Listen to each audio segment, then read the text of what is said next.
वेदांत निशाज की पीठ के पीछे जो पंख लगे हुए थे उसे देखते हुए कहता है, ना रहेंगे पंख और ना रहेगा पिशाच। इतना कहकर वेदांत निशाज के पंखों को देखते हुए हंसने लग जाता है।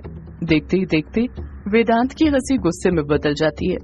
वेदांत फुर्ती के साथ अपनी कदम आगे बढ़ाता है और निशाज को धक्का दे देता है। निशाज पेट के बल फर्श पर गिर जाता है। निशाज के पंख दोनों तरफ फर्श पर फैल जाते हैं। वेदांत तुरंत निशाज के पीछे जाता है और निशाज के राइट वाले पंख पर जाकर खड़ा हो जाता है। वेदांत निशाज के पंख को अपने तलवों से बेरहमी के साथ मसलने लग जाता है। निशाज दर्द से तड़पना शुरू कर देता है। वेदांत गुस्से के साथ कहता है, यही पंख है ना जिसमें पिशाच अपने आप को छुपा लेता है, पर ये पिशाच कभी अपने आप को नहीं छुपा पाएगा। निशाज अपने आप को वेदांत से छुड़ाने की बहुत कोशिश कर रहा था, पर छुड़ा नहीं पा रहा था। निशाज पूरी तरह वेदांत के काबू में आ गया था और उसके पैरों की ताकत तले दब गया था।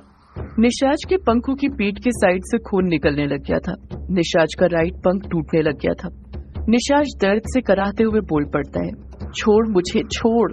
वेदांत निशाज की एक नहीं सुनता, उसके पंखों को कुचलते रहता है। वेदांत निशाज के पंखों को अपने पैरों से कुचल ही रहा था कि तभी एक सुनहरी बिल्ली आती है और वेदांत की पीठ पर चढ़कर नीचे उतरते हुए अपने पैने नुकीले पंजों के नाखून से उसकी पीठ को खरोच डालती है। वेदांत दर्द से तिलमिला उठता है। निशाज भी मौके का फायदा उठाते हुए उसी वक्त हिम्मत करके उठकर खड़ा हो जाता है। वेदांत उस सुनहरी बिल्ली को गुस्से से घूरते हुए कहता है, तो पिशाच की मदद करने डायन भी आ ही गई। देखते ही देखते वहाँ पर कई सारी बिल्लियां आने लग जाती हैं। सिर्फ बिल्लियां ही नहीं, वहाँ पर कई सारे चमगादड़ भी आ जाते हैं। बिल्लियां और चमगादड़ वेदांत को चारों तरफ से घेर लेते हैं। वो बिल्लियां भी डायन के रूप में बदल जाती हैं और चमगादड़ भी पिशाच में बदल जाते हैं। निशाज वेदांत की तरफ देखते हुए गुस्से के साथ बोल पड़ता है, बहुत हुआ भक्षानर, अब तो नहीं बचने वाला। इतना कहकर निशाज वेदांत को मारने के लिए उस पर टूट पड़ता है। निशाज के पीछे पीछे ही वो सुनहरी बिल्ली, बाकी की बिल्लियां और चमगादड़ भी एक साथ वेदांत के ऊपर टूट पड़ते हैं। सब मिलकर वेदांत को मारने लग जाते हैं। एक साथ वेदांत इतने सारे लोगों के वार को झेल नहीं पाता है और पीटते हुए कमजोर पड़ने लग जाता है। उसे समझ नहीं आ रहा था कि वो किससे लड़े, डायनो से या फिर पिशाच से। इस तरफ किश्नोई नदी के पास गांव वाले मशाल लेकर रेवती की तरफ बढ़ने लग गए थे। रेवती फिर उन्हें एक बार रोकने की कोशिश करते हुए कहती है, देखो मैं कहती हूँ रुक जाओ, मेरे बच्चे को यहाँ से जाने दो। एक आदमी गुस्से के साथ कहता है, न तू कहीं जाएगी यहाँ से और ना तेरा बच्चा यहाँ से कहीं जाएगा, सब यहीं पर मरेंगे। इतना कहकर वो आदमी हड़बड़ाहट के साथ अपने कदम आगे बढ़ाता है और रेवती को अपने दोनों हाथों से पकड़ लेता है। एक दूसरा आदमी भी नदी में उतरने लग जाता है ताकि नदी में जाकर उस टोकरी को पकड़ सके जिसमें रेवती का बच्चा था। वो टोकरी अभी भी वहाँ से नजर आ रही थी। नदी में ज्यादा बहाव नहीं था, जिस कारण वो टोकरी वहाँ से बही नहीं थी। रेवती अपनी फिक्र छोड़ती है और अपने बच्चे की फिक्र करते हुए कहती है, मैं कहती हूँ मेरे बच्चे को जाने दो, दूर हटो उससे। 2-3 आदमी और आगे आ जाते हैं और रेवती को पकड़ लेते हैं। दयंतिका वहीं पर पेड़ के पीछे छुपी हुई थी और ये सब होते हुए देख रही थी। उसने सोच रखा था कि वो कुछ नहीं करेगी, वैसे ही बैठी रहेगी। बार बार रेवती के कहने पर भी जब कोई गांव वाला नहीं रुकता है तो रेवती को गुस्सा आने लग जाता है। नदी में उतरे आदमी ने टोकरी के पास पहुंचकर टोकरी को पकड़ने के लिए अपना हाथ आगे बढ़ाया ही था कि तभी रेवती उस आदमी को गुस्से के साथ घूरते हुए मन ही मन मंत्र बड़बड़ाती है और नदी की तरफ देखते हुए फूंक देती है। जैसे ही रेवती की फूंक नदी में उतरे आदमी के बदन पर पड़ती है, उस आदमी का शरीर ठंडा पड़ने लग जाता है। वो नदी में जहाँ पर खड़ा हुआ था वहीं पर जमने लग जाता है। उसका शरीर इतना ज्यादा ठंडा पड़ जाता है कि उसका शरीर जमकर पानी के अंदर डूबने लग जाता है। जैसे ही रेवती ये कांड करती है, सब गांव वाले रेवती की तरफ देखने लग जाते हैं। हर कोई जान गया था कि अभी अभी जो भी हुआ था वो इस सौदाइन ने अपने काले जादू से किया था और वो अब इतने गुस्से में थी कि कुछ भी कर सकती थी, किसी की भी जान ले सकती थी। रेवती वहाँ पर मौजूद मशाल पकड़े गांव वालों को देखते हुए गुस्से के साथ कहती है, आज ये गांव शमशान बन जाएगा, यहाँ पर कोई नहीं बचेगा। जिस गांव में मेरे बच्चे को रहने के लिए पनाह नहीं मिली, अब उस गांव में किसी को पनाह नहीं मिलेगी। इस गांव को जलाकर खाक कर दूंगी मैं। रेवती की ये बात कहते ही 3-4 लोग जो मिलकर रेवती को पकड़े हुए थे, रेवती का गुस्सा देखकर उनके कदम अपने आप पीछे हटने लग जाते हैं। वो तुरंत रेवती को छोड़ देते हैं। डर के कारण उन लोगों के हाथ पैर कांपने लग गए थे। उनके माथे पर पसीने की बड़ी बड़ी बूंदें आने लग जाती हैं। उन सबको रेवती की आंखों में अपनी मौत नजर आने लग गई थी।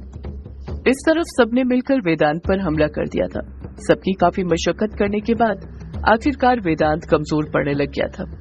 वो कमजोर पड़ता भी कैसे नहीं, अब तो वो पहले वाला भक्षानर नहीं था जो देवों को भी हरा देता था। निशाच और उसके बाकियों के साथियों ने मिलकर वेदांत को जमीन पर धराशायी तो कर दिया था, पर वो अभी तक मरा नहीं था। उसकी सांसें अभी भी चल रही थी।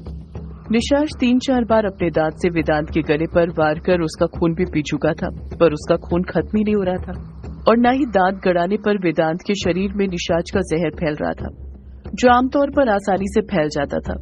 निशाच के किसी इंसान को काटते ही उस इंसान की मौत हो जाया करती थी। वो बिल्लियां, जिसमें से कुछ अपने डायन के रूप में आ चुकी थी, वो भी अपनी चोटी से कई बार वेदांत के गले को कसकर जकड़ चुकी थी, उसे बुरी तरह मरोड़ चुकी थी। एक डायन की चोटी में इतनी ताकत होती है कि वो बड़े से बड़े पहाड़ को खींच ले, पर यहाँ पर 3-4 डायनों की चोटी की शक्ति एक साथ मिलकर भी वेदांत की गर्दन को मरोड़ नहीं पा रही थी। निशाच की तो समझ ही नहीं आ रहा था कि इतना कुछ करने के बाद भी वेदांत मर क्यों नहीं रहा था। सभी अपने अपने तरीके से वेदांत को मारने की कोशिश कर ही रहे थे कि तभी निशाच की नजर वेदांत के हाथ पर बने निशान पर पड़ती है। वो नोटिस करता है कि जब भी कोई डायन अपनी चोटी से वेदांत की गर्दन को मरोड़कर तोड़ने की कोशिश करती है, तो वेदांत के हाथ पर जो 5 निशान बने हुए थे, उनमें तेजी के साथ मूवमेंट होने लग जाता था। वो पीली रोशनी में टीप टीप चमकने लग जाते थे। ऐसा लग रहा था जैसे वही निशान वेदांत को लड़ने की शक्ति दे रहे थे, उसे जिंदा रखे हुए थे। निशाच वेदांत के हाथ की कलाई पर बने निशान को देखते हुए गुस्से के साथ अपने साथियों से कहता है, ये ऐसे नहीं मरने वाला है। इसकी कलाई पर जो निशान बने हैं, हमें उस पर वार करना है। यही इसकी शक्ति का स्रोत है, जो इसे ताकतवर भी बना रहा है। जैसे ही निशाच ये बात बोलता है, वेदांत कुछ घबरा सा जाता है। वो डर जो थोड़ी देर पहले तक उसकी आंखों में नजर नहीं आ रहा था, अब वो डर उसकी आंखों में नजर आने लग जाता है, मौत का डर। वेदांत को बाकी सबने मिलकर पीठ के बल फर्श पर ही गिराकर पकड़ कर रखा हुआ था, ताकि वो कहीं भाग न जाए और वो सब उसे आसानी से मार सके। फर्श पर खून से सने हुए बबूल के कांटे रखे हुए थे, वही कांटे जो गर्भवती औरतों के पैरों में चुभाया करते थे, और फिर रेवती उसे अपने पेट पर चुभाकर अपनी कोख को शक्तिशाली बनाया करती थी। निशाच उन कांटों की तरफ देखते हुए गुस्से के साथ वेदांत से कहता है, कांटे चुभाकर शक्तिशाली कैसे बना जाता है वो तो तुझे पता ही है। अब कांटे चुभाकर शक्तियां कैसे छीनी जाती है वो मैं तुझे बताता हूँ। इतना कहकर निशाच 10-11 कांटे एक साथ अपने हाथ में उठाता है और मनी मन कोई मंत्र पढ़ते हुए उन कांटों को अपनी पूरी जान से वेदांत के हाथ में जो पहला पानी की बूंद वाला निशान बना हुआ था उसमें चुभो देता है। जैसे ही वो कांटे वेदांत के निशान पर चुभते हैं, वो दर्द से तिलमिला उठता है। वेदांत इतनी कसकर चीखता है जैसे उसकी जान निकल गई हो। वो कमरा वेदांत की दर्द भरी चीख से गूंजने लग जाता है। देखते ही देखते वो चुभे हुए कांटे काले होने लग जाते हैं और वेदांत के हाथ पर जो पानी की बूंद वाला निशान बना हुआ था वो मिटने लग जाता है। जैसे ही पहला निशान मिटता है, निशाच कुछ और कांटों को अपनी मुट्ठी में भरता है और उसी तरह मंत्र पढ़ते हुए वेदांत के हाथ पर बने दूसरे आग के निशान पर भी चुभा देता है। उसकी कलाई पर बना दूसरा निशान भी मिटने लग जाता है। जैसे जैसे वेदांत के हाथ पर बने निशान मिटते जा रहे थे, वो अपनी मौत के करीब जाते जा रहा था। इस तरफ नदी के पास रेवती ने बदला लेने का फैसला कर लिया था। उसने सोच लिया था कि वो किसी को नहीं छोड़ेगी। अपने बच्चे को उससे अलग करने की सजा गांव वालों को देकर रहेगी। रेवती वहां पर मौजूद गांव वालों को अपने हाथ से इशारा करते हुए कहती है, तू सब मरेंगे, कोई नहीं बचेगा। आज मैं किसी को नहीं छोड़ने वाली हूँ। ये एक सौदा इनका प्रण है। रेवती की बात सुनकर वहां पर जितने गांव वाले मशाल लेकर खड़े हुए थे डर से कांपने लग जाते हैं। एक आदमी डरते हुए रेवती से कहता है, माफ कर दो हमें रेवती, गलती हो गई हमसे। रेवती गुस्से के साथ कहती है, क्या कहा? माफ कर दो?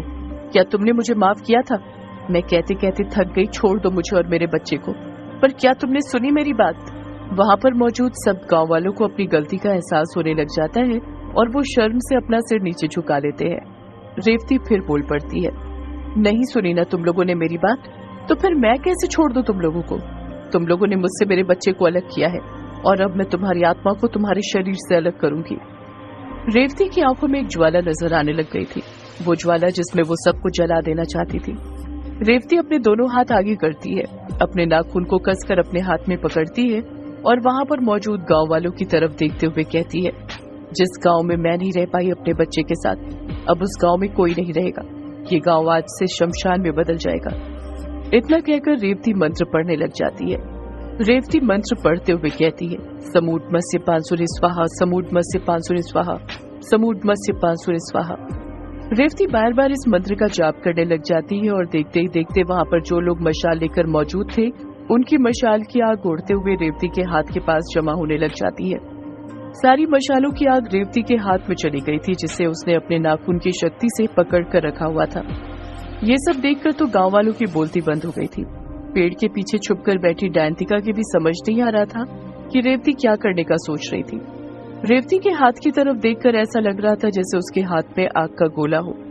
रेवती गांव वालों की तरफ देखते हुए गुस्से के साथ बोल पड़ती है, आज तुम लोगों ने एक माँ को उसकी औलाद से अलग किया है, उसे विरह दिया है और अब तुम सबको उसकी माँ की विरह की आग में जलना होगा।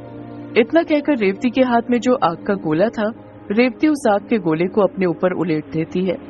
रेवती के बदन में आग लगने लग जाती है, पर वो जरा सा भी चीखती नहीं है, जैसे उसने ये सब कुछ जानबूझकर किया हो। वो अच्छे से जानती थी कि इसका परिणाम क्या होना था। जैसे ही रेवती के बदन में आग लगती है, उसके आसपास भी जो आदमी खड़े हुए थे उनके बदन में भी अपने आप आग लगने लग जाती है, जैसे रेवती ने इसमें भी कोई टोना किया हो कि उसका बदन जलते ही बाकी सबका बदन भी अपने आप जलना शुरू हो जाए। जलते हुए ही रेवती अपना दम तोड़ देती है। जैसे ही रेवती बढ़ती है, आग और तेजी के साथ बढ़ने लग जाती है और गांव के अंदर फैलने लग जाती है। आग डायंतिका के पास पहुंचती उससे पहले ही डायंतिका पेड़ के पीछे से बाहर निकलती है और अपनी जान बचाने के लिए वहां से भागने लग जाती है। सदियों से है पुरानी ये है यक्षिणी की कहानी। यक्षिणी एक आग है, यक्षिणी तेरा ख्वाब है।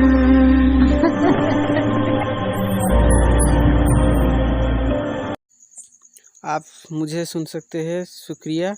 मैं इस चैनल का ओनर देवाशीष सोरेन। मेरे पॉकेट एफएम को सुनने के लिए शुक्रिया। प्लीज़ सब्सक्राइब करना। Thank you.